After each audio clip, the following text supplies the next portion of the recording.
বন্ধুগণ, আজকে আমরা শিখব নাউন যেভাবে অবজেক্টের গড়ে বসে সে সকল বিষয়গুলো নিয়ে আজকের ভিডিওতে আমরা আলোচনা করব। এখানে 39টি ডিজাইন দেওয়া হয়েছে, তাই বন্ধুগণ ভিডিওগুলি একে একে দেখুন, ইনশাআল্লাহ প্রতিটি ভিডিও আপনাদের কাজে আসবে। আজকে আমরা আলোচনা করব 13 থেকে এখানে 21 পর্যন্ত।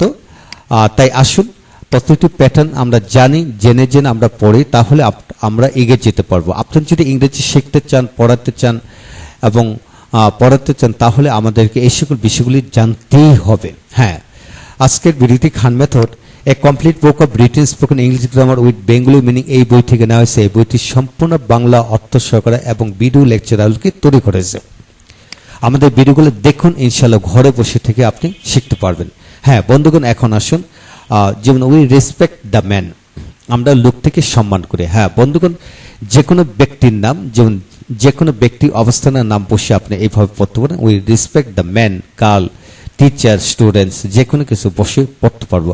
এবং এই বাক্যটিকে হাবোধক, নাবোধক, প্রশ্নবোধক করে পড়েন। তো এখানে আপনাকে খেয়াল করতে হবে বাংলাটি দাঁড়াবে টিকে বা ধেরকে বা টুকু, অর্থাৎ we respect, I like the boy, I like the girl, I like the teacher, I help the teacher বা আই হেল্প দ্য বয়।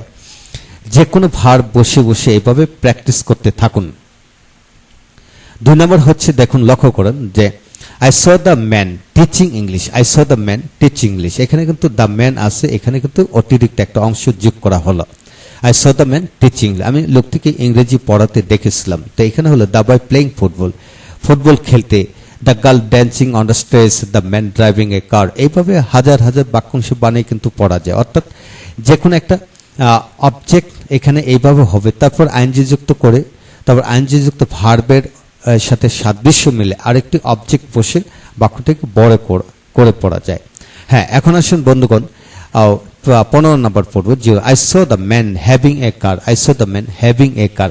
আমি লোকটিকে গাড়ি সহ দেখেছিলাম, গাড়ি সহ, এখানে হলো পড়াতে দেখেছিলাম, এখানে হলো গাড়ি সহ দেখেছিলাম। এই ধরনের সহ বা আছে এরূপ অর্থে কিন্তু the boy having a car, the girl having a nice dress, the man having much money. এইভাবে শত শত বাক্যাংশ বানিয়ে কিন্তু পড়া যায়। তাই আপনি পড়তে থাকুন, ইনশাআল্লাহ এগিয়ে যাবেন। এখন আসুন 16 নম্বর, এখানে হলো we respect the man being honest, we respect the man being honest. আমরা লোকটিকে সৎ হওয়ায় সম্মান করি, আমরা লোকটিকে সৎ হওয়ায় সম্মান করি। দ্য বয় বিং রিচ, ছেলেটি ধনী হয়। দ্য গার্ল বিং বিউটিফুল, মেয়েটি সুন্দর হয়। The man being a teacher, লোকটি একজন শিক্ষক হয়। বন্ধুগণ, এই জাতীয় হাজার হাজার বাক্যাংশ কিন্তু বানিয়ে পড়তে পারেন। তাই চেষ্টা করুন, আপনি এগিয়ে যাবেন। হ্যাঁ, এখন আসুন বন্ধুগণ, আমরা বাক্যাংশ 17 নম্বর পড়ব। We must respect the man, আমরা অবশ্যই প্রত্যেক এভরি মাদার, আমরা অবশ্যই প্রত্যেক মাকে সম্মান করব। হ্যাঁ বন্ধুগণ, এখানে যদি এইভাবে বলা যায় we must respect every man, এখানে আমরা পড়তেছিলাম, এখানে লক্ষ্য করুন দ্য ম্যান দিয়ে পড়তেছিলাম, এখানে কিন্তু দ্য ম্যান টিচিং ইংলিশ, একটা খেয়াল করবেন। দ্য ম্যান হ্যাভিং এ কার, তারপর আসুন দ্য ম্যান বিং অনেস্ট, দেখেন এক একটা এক এক রকম। এখানে আবার আপনি বসুন এভরি ম্যান, এভরি দিয়ে আপনি বসে পড়ুন। আর তারপর আসুন এখানে we must respect each man, each mother বা ইচ ম্যান, ইচ বসে আপনি পড়তে থাকুন। হ্যাঁ, প্রত্যেক মাকে সম্মান করা উচিত, প্রত্যেক ব্যক্তিকে সম্মান করা উচিত। তারপর আসুন এখানে লক্ষ্য করুন যে we must respect all the mothers, আমরা অবশ্যই সকল মাকে সম্মান করব। এখানে যদি বলে অল দ্য ম্যান, এমি অ্যান্ড ম্যান, এইভাবে যদি পড়েন তাহলে একই রকম যে একটা ব্যক্তির নাম দিয়ে আমরা একটা নাউন দিয়ে আমরা এইভাবে পড়তে পারি।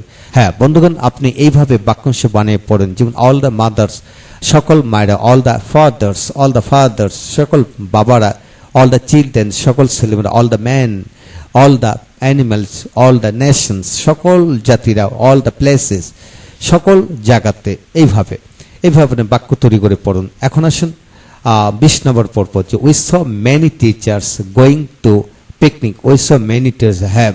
বন্ধুগণ, এখানে মেনি বসে পড়েন। We saw many man going to picnic, এখানে ম্যান দিয়ে পড়তেছিলাম, তো আমরা মেনি ম্যান বসে আমরা পড়তে পারি। তা এখন আসুন many mother's, many father's, many teachers, many children, many man, many families. এইভাবে আপনি শত শত বাক্যাংশ বানিয়ে পড়তে থাকুন, ইনশাআল্লাহ এগিয়ে যাবেন। তারপর 21 হলো we saw many a teacher going to picnic, তো আমরা অনেক শিক্ষককে পিকনিকে যেতে দেখেছিলাম। যদি আমরা এখানে এইভাবে বলি, we saw many a man going to picnic, আমরা অনেক লোককে পিকনিকে যেতে দেখেছিলাম। হ্যাঁ বন্ধুগণ, এইভাবে লক্ষ্য করুন, মেনি এ মাদার, অনেক মাই, মেনি এ ফাদার, অনেক বাবাই, মেনি এ চাইল্ড, অনেক শিশুই, মেনি এ ম্যান, অনেক লোকই, মেনি এ ফ্যামিলি, অনেক পরিবারই, মেনি এ নেশন, অনেক জাতি। বন্ধুগণ, এইভাবে শত শত নয় হাজার হাজার বাক্যাংশ বানিয়ে পড়া যায়। হ্যাঁ, আসুন আজকের আলোচনা থেকে আমরা শিখে নিলাম দ্য ম্যান। একটি এই শব্দটি দিয়ে আমরা 13 থেকে 21 পর্যন্ত পড়লাম ইনশাল্লাহ।